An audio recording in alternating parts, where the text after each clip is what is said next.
நட்பவி நலம் பெறுவோம் வளம் பெறுவோம். இந்த காணொலியை பார்த்து கொண்டிருக்கும் அன்பு நெஞ்சங்களுக்கும் சப்ஸ்கிரைப் செய்த சொந்தங்களுக்கும் சேவராகினி அறக்கட்டளையின் சார்பாக பொன் பரமேஸ்வர சுவாமியின் ஆசீர்வாதங்கள், நன்றிகள். சாய்ராம். வானம் என்னும் வீதியிலே வாழ்க்கை என்னும் பயணம் மேற்கொள்வது எப்படி?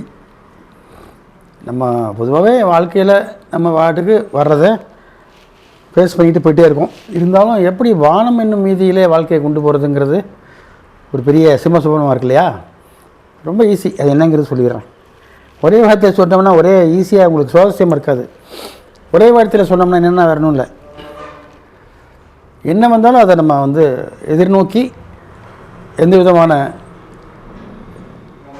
பயமும் இல்லாமல் எதிர்நீச்சல் போடுவது தான் வாழ்க்கை. அதுதான் வானம் என்னும் வீதியிலே வாழ்க்கை என்னும் பாதையிலேன்னு ஒரு தலைப்பு. அது எப்படிங்க பண்ண முடியும்? அதான இப்போ ஒரு பெரிய விஷயமா இருக்குது. இப்போ மூக்கில் பார்த்திங்கன்னா காற்று போயிட்டு வந்துட்டு தானே இருக்குது. அது என்றைக்காவது நின்றுருக்கா? நின்னோம்னா காற்று போகிறது நின்று போச்சுன்னா அவ்வளோதான், நம்ம மரணத்துக்கப்புறம் நம்ம குப்பை கொண்டு போய் பூமியில் புதைப்பாங்கல எரிச்சிருவாங்க. ஆனால் நம்ம காற்று போகிற உள்ளுக்குள்ள அந்த உணர்வுகளை நாம் இன்றைக்காவது கவனிச்சிருக்கோமா? இல்லையே. ஏன்னு கேட்டால் அது இயற்கையாகவே போயிட்டு வந்துட்டுருக்குங்க, அதெல்லாம் அனிச்சை செயல் அப்படின்னு சொல்லுவாங்க. அப்போது வாழ்க்கையில் எப்போ நம்ம மூக்கை கவனிக்கிறோம் அப்படின்னா ஜலதோஷம் பிடிக்கணும், மூக்கடைப்பு வரணும். என்ன பண்ணுவோம்? ஆஹா மூக்கு வழியாக காற்று போக மாட்டேங்குது, இந்த பக்கம் இப்போ மூக்கு சிந்து இப்படி சிந்து அப்படி சிந்து மூக்கை பிடிச்சி என்னமோ ஆவி பிடிக்கிறோம், என்னமோ பண்ணுறோம். ஆனால் உடனே சரியாக போகுதா? போகாது. அது உங்களை பிடிச்ச அந்த கெட்ட நேரம் போகிற வரைக்கும் சளி உங்களை விட்டு போகாது. சளி பிடிக்கிறது இருந்தால் உங்களுக்கு நேரம் சரியில்லைன்ட்டு தான் அர்த்தம். சளியோடைய அம்சமே வேறு, அதை பற்றி நான் இப்போ டிஸ்கஸ் பண்ணல. இருந்தாலும் சிம்பிளாக சொல்லிடுறேன். ஸோ இப்போ சளி பிடிக்கும் போது தான் நம்ம மூக்கை கவனிக்கிறோம், அப்படி தானே? அப்போது சளி பிடிக்காமையே நம்ம மூக்கை கவனிச்சோன்னு வைங்களேன், சளியே வராது, நமக்கு சளி பிடிக்காது. ஏன்னா நம்ம தான் கரெக்டாக அதை மெயின்டைன் பண்ணுறோமே, வேறு ஒன்றுமே கிடையாது. உங்களுடைய அன்றாட சுவாசத்தை ஒரு 5 நிமிடமோ 10 நிமிடமோ கவனித்து கொண்டே இருந்தீங்கன்னா என்ன கிடைக்கும்? எல்லாமே ஈஸியாக கிடச்சிடும் வாழ்க்கையில். ஏன்னு கேட்டிங்கன்னா எல்லாமே பக்கத்துலேயே தான் இருக்குது. வானமே தொட்டி விடும் தூரம் தான் இருக்குது. குளோபே நம்ம கைக்குள்ளே இருக்குது. அந்தளவுக்கு விஞ்ஞானம் வளர்ந்து போச்சு, மெய்ஞானமும் வளர்ந்துருக்குது, ஈக்குவலாக இருக்குது. அப்போ நம்ம என்ன பண்ணோம்? சிந்திக்கணும். எதை சிந்திக்கணும்? உலகத்தை சிந்திக்கக்கூடாது, உன்னை நீ சிந்திக்க வேண்டும், உனக்குள்ளே நீ செல்ல வேண்டும். அதான் நம்ம ரமண ஐயா சொன்னார், நான் யாருன்னு கேள்றான்னார். அது என்னங்க நான் யாருன்னு கேட்டேன். நான் யார் தான் பரமேஸ்வரன். திரும்ப அதே தான் வரும். கேட்டே இருக்கணும், டெய்லி கேட்டே இருந்தோம்னா நம்முடைய அந்த பெயர் எண்ணங்கள் மாறி நம்ம ஆன்ம பலம் பெருகும். ஆன்மானா என்ன, அது எங்கேருந்து வந்தது, ஏன் இந்த உடலுக்குள்ளே புகுந்துச்சு, ஏன் இத்தனை கஷ்டப்படுது, ஏன் இத்தனை சந்தோஷப்படுது, நீ அடுத்ததுக்கு என்ன நடக்கும் அப்படிங்கிறது எல்லாமே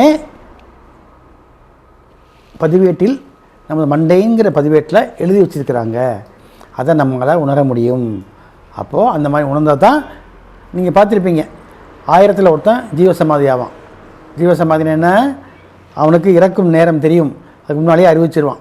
இந்த டேட்டில் நான் சமாதி ஆகிறேன், இறக்கிறேன் என்றால் எனது உயிர் இந்த உடலை விட்டு வெளியே போகாது, எனக்குள்ளேயே இருக்கும், எனது கபாலத்துக்குள்ளேயே இருக்கும். அப்போ கபால மோட்சம் என்று பெயர். அப்படி இருந்து கொண்டு நான் என்னை நோக்கி வரக்கூடிய மாந்தர்களுக்கு நல்லது செய்ய முடியும். எப்படி? ஆவியாக. பேய் பிசாசுன்னு சொல்கிறோம்ல, அதுதான். நம்மளே ஒரு பேய் தான், நம்மளே ஒரு பிசாசு. நம்ம என்னடானா நைட் நேரங்களில் ரோட்டில் போகிறது பேயை பார்த்து பயந்துக்கிறோம். அந்த பேயும் நம்ம மாதிரி உடம்புலேருந்து வெளியே போனது தானே, ஆத்மா சந்தியெல்லாம் சுற்றிக்கிட்டு இருக்குது, அவ்வளோதான். பேய் வந்துச்சுன்னா பேசுங்க வாய் திறந்து, பேயே உனக்கு என்ன வேணும், எதுக்கு நீ வந்திருக்கிற, அவங்க கதையை நீ கேளு, அதை அழக ஆரம்பிச்சிடும். அப்புறம் உன்னை விட்டு ஓடி போயிடும். எப்போவுமே ஒருத்தன் எதுக்கு வந்தான்னா உன்னை எதிரியை அவனுடைய கதை என்னென்னா சோக கதையை கேளு, ஆட்டோமேட்டிக்காக அவன் திருந்திடுவான், அவன் திரும்பி போயிடுவான். இதுதான் உண்மை. அப்போது நமக்கு வரக்கூடிய சோகங்களையும் துயரங்களையும் அழிப்பதற்கு ஒரே மருந்து என்ன? வானம் என்னும் வீதியிலே வாழ்க்கை என்னும் ஓடையிலே ஓடி வரும் வெள்ளையிலேயே ஓடி வரும் காற்றலையே கொஞ்சம் நில்லுங்கள். எப்படிங்க? காற்றலை, அந்த காற்றில் இருக்கும் இறைவனை கவனிங்க. எப்படிங்க கவனிக்க முடியும்? கண்ணுக்கு காற்று தெரியலையே, காற்று தெரியாமல் எப்படி நம்ம கவனிக்கிறது? உனக்கு தெரியவே வேண்டாம், உன்னால் உணர முடிகிறது அல்லவா? உணர்வு தான் இறைவன். உணர்ச்சி இல்லைன்னா வெறும் சிவமாயிடும். இந்த உணர்ச்சியை நாம் என்ன பண்ணுறோம், ஒரே இடத்துல ஃபோக்கஸ் பண்ணும்பொழுது நமக்குள்ளே இருக்கக்கூடிய கெடுதலெல்லாம் நம்ம விட்டு ஓடி போயிடுது. சொல்லுவாங்க, நான் பண்ண ஊழ்வினைங்க, நான் பண்ண கர்மாங்க, நான் பாவம் பண்ணிட்டேனுங்க, என் நேரம் சரியில்லைங்க, 7:30 சனிங்க, 8:30 சனிங்க, அதெல்லாம் கணக்கு இல்லை. தன்னைத்தான் உணர்ந்து கொண்டால் எந்த ஒரு கிரகமும் உன்னை ஒன்றும் செய்ய முடியாது. ஏனென்றால் நீதான் இறைவன். அதுதான் சொன்னேன், வானம் என்னும் வீதி. உன் வாழ்க்கை பயணத்தை மாற்றுறதுக்கு இதுதான் வழி. அப்போது மாற்றிக்கிட்டே போயிட்டே இருக்க முடியுமா? கேள்வி. மாற்றிட்டே போயிட்டே இருக்க முடியுமா? முடியும், ஆனால் முடியாது. ஏன்? அதுதான் உன்னுடைய விதி பிராப்தம். உன்னுடைய செயல்கள் ஏற்கனவே நிர்ணயிக்கப்பட்டுள்ளத உனது மண்டைக்குள்ள, உன்னுடைய ஆன்மாக்குள்ள, இந்த ஆன்மா ரெக்கார்டில் உன்னுடைய செயல்கள் போன ஜென்மத்தில் நீ இவனுக்கிட்ட கடன் வாங்கியிருக்கிற, இந்த ஜென்மத்தில் நீ என்ன பண்ணுற, அவன் உனக்கு கடன் வேலையாக்கணும், இல்லை நீ அவன் கடனை தீர்க்கிறதுக்கு ஏதோ ஒரு விதத்தில் என்ன பண்ணுவேன், சம்பாதிச்சு கொடுத்தாகணும். ஒன்று அறியாமையே கடன் வாங்குவேன், அந்த பணத்தை அவன் திருப்பி கொடுப்பேன். இந்த டிரான்சாக்ஷன் முடிக்கிறதுக்கு நடக்கிறதுக்கு தான் இந்த பிறவி எடுத்திருக்கோம் அப்படிங்கிறது நம்மளால் உணர முடியாது. சும்மா சொல்லிக்கலாம் வேணாம். இந்த மாதிரிங்க மனைவியை பார்த்து புருஷன் சொல்லுவான், போன ஜென்மத்தில் நீ என் புருஷனாக இருந்த, இல்லை இந்த ஜென்மத்தில் நான் உனக்கு பொண்டாட்டியாக இருக்கேன். மாறுதலாக இருக்கும், சொல் வழக்கில் சரியாக இருக்கும். போன ஜென்மத்தில் இப்போ இந்த ஜென்மத்தில் கூட மனைவிக்கு என்னவா இருப்ப, கணவனாக இருந்திருப்ப. இந்த ஜென்மத்தில் போன ஜென்மத்தில் அந்த கணவனாக இருந்தவன் இப்போ நீ மனைவியாக இருக்கும், அந்த மனைவி கணவனாக மாறி இருப்பான் இந்த ஜென்மத்தில். ஏன்னா அவன் என்னெல்லாம் உனக்கு செஞ்சானோ அதெல்லாம் இந்த ஜென்மத்தை நீ உனக்கு செய்ய, நீ அவனுக்கு செய்யணும்ல. Each and every reaction have a same reaction. வேறு எங்கேயும் ஓட முடியாது, ஓடுறதுக்கு இடமே இல்லை. அண்ட சராசரத்தில் இடமே இல்லை. இறைவன் கூட பக்கத்தில் நெருங்க முடியாது. அந்த அளவுக்கு உனக்கு கணக்கு போட்டு கரெக்டாக இந்த குடும்பத்தில் நீ பிறக்கணும், இதெல்லாம் நடக்கணும், இது பிரகாரம் தான் போகணும்னு அவன் எழுதி வச்சுட்டான். மாற்ற முடியுமா? முடியுமே. எப்படி முடியும்? எப்படி முடியும்? மதி என்று சொல்லக்கூடிய அறிவால் உன்னுடைய ஊழ்வினையை அகற்ற முடியும், அவ்வளோதான். மாற்ற முடியாது. என்றைக்குமே எந்த ஒரு தண்டனையும் என்ன பண்ண முடியாது, அழிக்க முடியாது. அதுக்கு உண்டான சொல்யூஷன் தேடலாம், அவ்வளோதான். என்ன பெருசாக வர்ற கஷ்டம், பெருசாக அடிபட்டு கை உடையிறதுக்கு சின்ன கையில் ஒரு பிளேடு வெட்டும், இல்லை ஒரு ஊசி குத்தும், இல்லை ஒரு முள் குத்தும். அந்த மாதிரியும் நம்ம மாற்றிக்கலாம். அதுக்கு தான் சொல்கிறேன். என்ன சொல்கிறேன், வானம் என்னும் வீதின்னு சொல்லக்கூடிய அந்த மூச்சு காற்றை நமது மூக்கு இந்த சுவாசம் 2 துவாரங்கள் கொடுத்துருக்காங்க இல்லையா, இல்லை ஒன்றில் எப்போதும் எல்லாருக்கும் ஒரே மாதிரி மூச்சு காற்று வராது.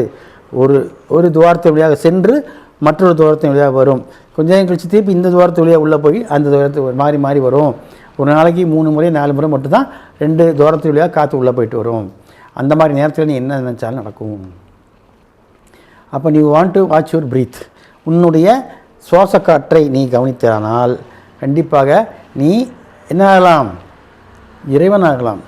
சாமி எனக்கு இறைவனெலாம் ஆகணும்னு ஆசை கிடையாது, என் கடனை தீரணும், என் குடும்பத்தை நல்லபடி நடத்தணும், என் மனைவியை நல்லா வச்சுக்கணும், என்னுடைய எனது தேவையானதெல்லாம் எனக்கு கிடைக்கணும், அவ்வளோதான். இதெல்லாம் நிறைவேறினாலும் நீ கடவுளாகிடுவியே. பொறுப்பற்ற நிலைக்கு நீ போகும்போது நீ இறைவனாக மாறுவாய். பொறுப்பு இல்லாமல் உனக்கு எப்போ வருதோ அப்போ நீ இறைவன். பொறுப்பு இருக்கிறதுக்கு நீ மனுஷன்தான், இறைவன் கிடையாது. ஏன்னா அவன் பொறுப்பை நீ வெளியே நிறைவேற்றுறதுக்கு தான் இந்த பெரிய அவனை கொடுத்துருக்குறான். அந்த பொறுப்பை நீ என்ன பண்ணணும், நெக்லெக்ட் பண்ணாமல் நிறைவேற்றணும். ஈஸியாக நிறைவேற்றுறதுக்கு வழி சொல்லி கொடுத்துட்டேன், அதை பிடிச்சிக்கிங்க. வானம் என்னும் வீதின்னு சொல்லக்கூடிய அந்த வீதின்னு என்ன நான் சொல்கிறது, இப்போ எல்லோரும் நம்ம சாதாரண ஒரு 10 அடி ரோட்டில் வண்டி ஓட்டிகிட்ருக்குறோம். எப்போ நீ ட்ரங்க் ரோட்டில் பெரிய ஹைவேஸில் ஓட்ட போகிற, ஹைவேஸ்ன்னு சொல்கிறது என்னென்னு கேட்டிங்கன்னா நம்ம மூச்சு தான். ஸோ மூச்சை கவனிக்க நமக்குள்ளே இருக்கக்கூடிய தெய்வீக ஆற்றல் வெளிப்பட ஆரம்பிக்கும். அப்போது நம்ம செய்யும் செயலுக்கெல்லாம் ஒரு தெளிவு கிடைக்கும். தப்பு செய்ய மாட்டோம், யாரையும் கெடுக்க மாட்டோம், யாருக்கும் வஞ்சகம் பண்ண மாட்டோம், யாருக்கும் துரோகம் பண்ண மாட்டோம். பஞ்சபூதங்களும் நமக்கு அடக்கமாகும்.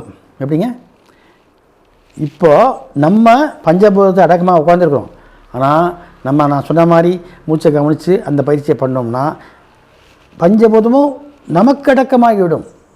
அப்போ நம்ம தானே கடவுள், இதுதான் நான் சொல்கிறோம். ஆகவே வானம் இன்னும் வீதியிலே ஏறி நீங்கள் பயணம் செய்யணும்னா நான் சொன்ன இந்த சிறிய ஒரு சூட்சமத்தை புரிஞ்சுக்கிட்டு செய்ய ஆரம்பிங்க. சாமி இது எப்போலாம் செய்யலாம், எப்போ வேணுமா செய்யலாம், நேர காலமே இது கிடையாது. இப்போது இரவும் பகலும் கிரகங்கள் சுற்றி கொண்டிருக்குன்னா சட்டம் தன் கடமை செய்து கொண்டே இருக்கிறது. நமக்கு தெரியாது, பகலில் மட்டும் வாட்ச் பண்ணுறோம், நைட்டில் வாட்ச் பண்ணுறதில்ல. சரியா?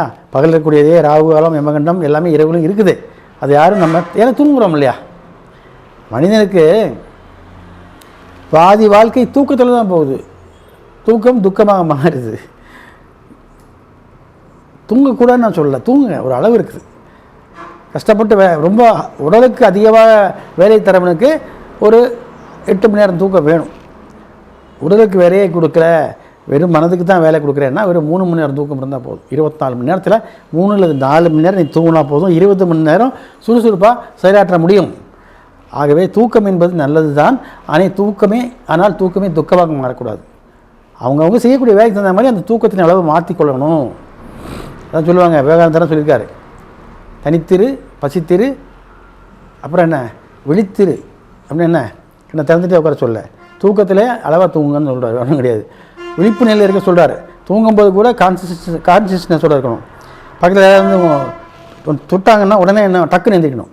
தொட்டு ஆட்டி அப்படி எந்திரிக்கக்கூடாது. அவன் கையில் அவன் பேரை சொன்னால் தொட்டால் டபக்குன்னு அப்படி எந்திரிக்கணும். அதுக்கு பேர் தான் விழித்திரு, விழிப்பு நிலை. தூங்கும்போதும் விழிப்பாக இருக்கணும். அப்போ தான் உலகம் நம்மை ஏமாற்ற முடியாது, இல்லை நம்ம ஏமாந்து போயிடுவோம். வாழ்க்கையில் எப்போதுமே தனியாக இருக்க சொல்லலை. தனியாக இருந்தால் என்ன அர்த்தம்னா, உனக்குன்னு ஒரு பெர்ஃபார்மன்ஸ், உனக்குன்னு ஒரு குவாலிட்டியை ஏற்படுத்திக்கோ. உன் பாதை தனி, என் வழி தனி வழின்னு போ. அதுக்குன்னு உங்களோட ஒத்து போகக்கூடாதுன்னு நான் சொல்ல. ஒத்து போ, உன்னால் முடிஞ்சதை மட்டும் செய், முடியாததை இழுத்து போட்டு செய்யாத. அதுதான் வாழ்க்கை. அப்போ இந்த திரும்ப அந்த வானம் என்னும் வீதியிலே வாழ்க்கை என்னும் பாதையை செலுத்தி வாழ்க்கையில் வெற்றி பெற்று போய்கிட்டே இருப்போம். அடுத்த பிறவி இல்லாத அளவுக்கு நம்ம நிலைமைக்கு போயிடுவோம். ஜென்மாந்திரமாக எத்தனையோ ஜென்மம் எடுத்துட்டோம், இனிமேல் எடுக்க வேண்டியதே இல்லை. ஆகவே தான் இந்த ஒரே ஒரு சுவாச பயிற்சின்னு சொல்லக்கூடிய மூச்சை கவனித்தா போதும். இந்த அதுவும் சொல்லுவாங்களே, இடகலை பிங்கலை சூட்சமங்கள் எதுவுமே வேண்டாம். எப்போதுமே மூச்சை தயவு செய்து அடக்காதீங்க. மூச்சை அடக்குனீங்கன்னா உடம்புக்குள்ளே வியாதி தான் வந்துடும். அதெல்லாம் வேறு எக்ஸசைஸ். அது எதுவுமே அது வாசி யோகம்னு சொல்லுவாங்க. அதெல்லாம் நமக்கு ஆட்டோமேட்டிக்காக வந்துடும். நம்ம கவனித்தாலே போதுமானது, ஆட்டோமேட்டிக்காக வாசி யோகம் வந்துடும். ஆகவே இதுதான் நான் சொன்ன அந்த வானம் என்னும் வீதிக்கு விளக்கம். மீண்டும் சந்திப்போம். சாய்ராம். நற்பவி.